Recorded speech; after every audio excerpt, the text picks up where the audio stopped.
For those who crave the chill of the unknown, welcome home. This is Blood-Curdling Nightmares, your portal to horror. Don't forget to like, subscribe, and summon more nightmares by ringing the bell. Dear listener, if you have your own horrific or terrific real-life experience, then you can share it with us via YouTube email. We surely appreciate your participation in our channel. Thank you for staying with us. Let's enjoy the show.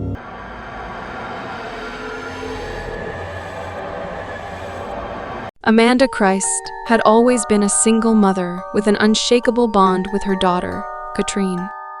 They had recently moved to the historic city of Boston, hoping for a fresh start. Little did they know that their lives were about to take a terrifying turn.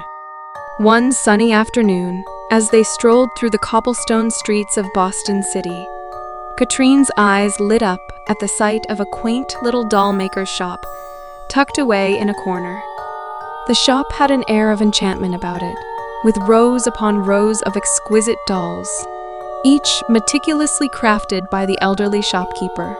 The dolls were unlike any Amanda had ever seen, with delicate porcelain faces and elaborate dresses that seemed to shimmer in the soft glow of the shop's interior. "Mom, look at that doll.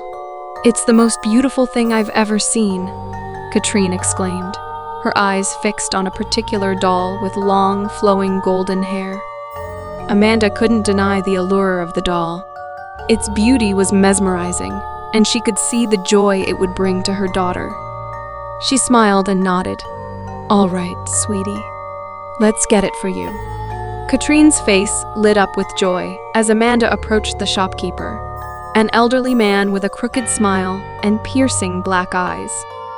He handed Amanda the doll, and as she paid for it, she couldn't help but feel a strange sensation wash over her. It was as if the doll's eyes had momentarily flickered with malevolence.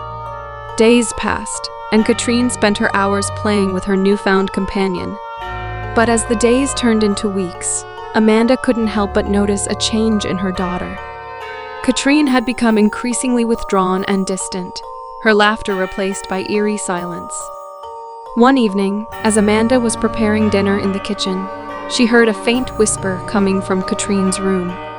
She rushed upstairs to find her daughter huddled in the corner, clutching the doll tightly in her arms. "Katrine, what's wrong, sweetie?" Amanda asked, concern lacing her voice. Katrine's eyes were filled with a mixture of fear and confusion. "Mom, I can't remember what happened today. It's all a blur." A chill ran down Amanda's spine as she examined the doll in Katrine's arms. Its porcelain face had transformed, the once serene expression now contorted into a sinister grin. The doll's eyes seemed to follow Amanda, and she could swear she saw them gleam with malevolence. Terrified but determined to protect her daughter, Amanda decided to investigate the mysterious doll maker. She couldn't shake the feeling that he held the key to the unsettling changes in Katrine. Late one night, as the moon cast eerie shadows on the city, Amanda discreetly followed the doll maker. He moved stealthily through the darkened streets, eventually leading her to an ancient British tunnel beneath the city. The tunnel was rumored to hold dark secrets, and Amanda's heart pounded in her chest as she ventured deeper inside. What she witnessed in the depths of the tunnel was beyond her worst nightmares. The doll maker stood before a grotesque altar, surrounded by dolls identical to the one Katrine owned. He chanted incantations in a language Amanda couldn't comprehend, and the dolls began to emit an eerie, pulsating light. To her horror, Amanda realized that these dolls were not mere playthings, but vessels of dark magic. The doll maker's sinister plan became clear. He used the enchanting dolls to lure innocent children, and his main motive was, he sacrificed the girl to gain the devil's satisfaction, because he wanted to be a supreme, powerful black magician, and this wish was only possible by the satisfaction of the Lord of the Devil. Amanda knew she had to act quickly to save Katrine and the other trapped children. Amanda has discovered the sinister truth behind the dolls and the malevolent doll maker's dark rituals. With her daughter and other children's lives hanging in the balance, she knows that She must summon all her courage to confront this evil force lurking beneath Boston City's streets. She retrieved her phone from her pocket and dialed her friend, Nancy's number. She told Nancy the whole situation, and Amanda also told her to come to the tunnel with the citizens of the town, because this is the high time to expose the main face of the dollmaker. Amanda also told Nancy, if we don't do something against the dollmaker today, then maybe our city will lose more children. And maybe many mothers will lose their child. She prayed that God would hear her in this crucial situation. Meanwhile, Amanda noticed that maybe the dollmaker started his ritual for black magic. The dollmaker advanced, his dark incantations growing louder and more frenzied. The dolls on the altar began to twitch and writhe, their eyes glowing with an unholy light. At Amanda's home, back in their cozy, Katrine was gripped by a sense of dread. She clutched the doll tightly, feeling an invisible force tugging at her soul. She could hear her mother's voice faintly calling out for help, and her instincts told her that the doll was somehow connected to the nightmare unfolding beneath the city. Probably, after an hour, Nancy came to the tunnel with a huge group of citizens of the Boston City. The people are already concerned about the activity of the dollmaker. The group of concerned citizens, drawn by her frantic pleas, descended into the underground chamber. Armed with torches and makeshift weapons, they confronted the dollmaker and his grotesque altar. A fierce battle ensued. The dolls, now free from the dollmaker's spell, joined forces with the determined citizens. The underground chamber became a battleground of light and darkness, as the dolls and their newfound allies fought against the malevolent power that had enslaved them. In a final, desperate act, the dollmaker attempted to channel all his remaining energy into a devastating spell. But he had underestimated the strength of the united front that stood against him.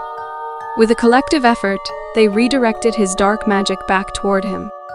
The dollmaker screamed as the energy consumed him, turning his body into a twisted, grotesque form that crumbled to ashes. The dolls, now fully restored to their innocent state, ceased their struggle and returned to their lifeless forms. As the dust settled, Amanda rushed to Katrine's side. The doll in Katrine's room had returned to its original, beautiful state, no longer harboring any dark secrets. Mother and daughter embraced, their bond stronger than ever. The citizens of Boston City emerged from the underground chamber, victorious but forever scarred by the horrors they had witnessed. They sealed the tunnel, burying the malevolent past beneath layers of earth.